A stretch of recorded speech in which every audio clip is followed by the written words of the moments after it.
హైదరాబాద్ దశ మార్చేలా రూపుదిద్దుకోనున్న regional ring road పనులను December లోపు ప్రారంభించనున్నట్లు రాష్ట్ర రోడ్లు భవనాల శాఖ మంత్రి కోమటిరెడ్డి వెంకటరెడ్డి తెలిపారు.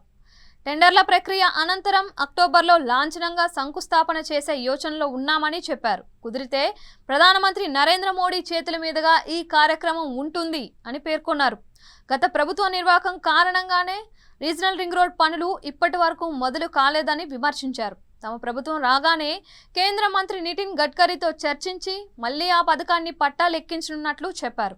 బుధవారం రోడ్లు భవనాల శాఖపై 8 గంటల పాటు సమీక్ష అనంతరం సాయంత్రం ఆయన విలేకరులతో మాట్లాడారు.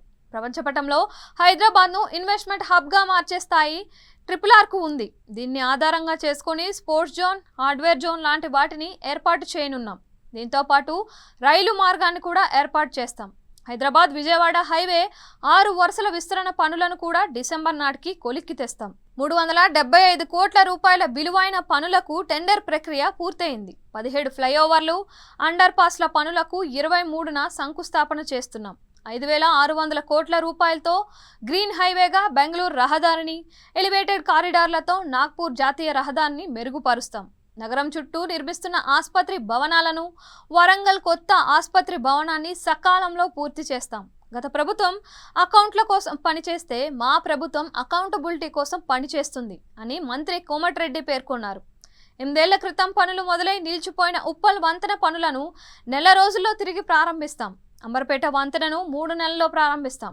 అల్వాల్ మార్గంలో 14 కిలోమీటర్ల ఎలివేటెడ్ కారిడార్ పనులకు త్వరలో టెండర్లు ప్రక్రియ పూర్తి చేస్తాం.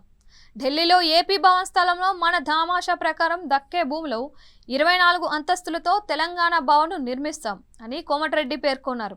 దీనికి సంబంధించిన డిజైన్లు పూర్తయ్యాయి. 2 నెలల్లో టెండర్ల ప్రక్రియ పూర్తవుతోంది. తెలంగాణ రోడ్లు రోల్ మోడల్గా ఉండేలా తీర్చిదిద్దుతాం.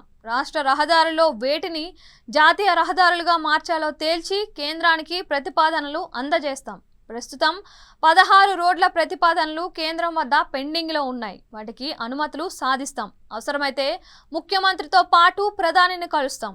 రాహుల్ గాంధీ ప్రతిపక్ష నేతగా ప్రస్తుతం పార్లమెంట్లో విపక్ష కూటమి బలంగా ఉంది.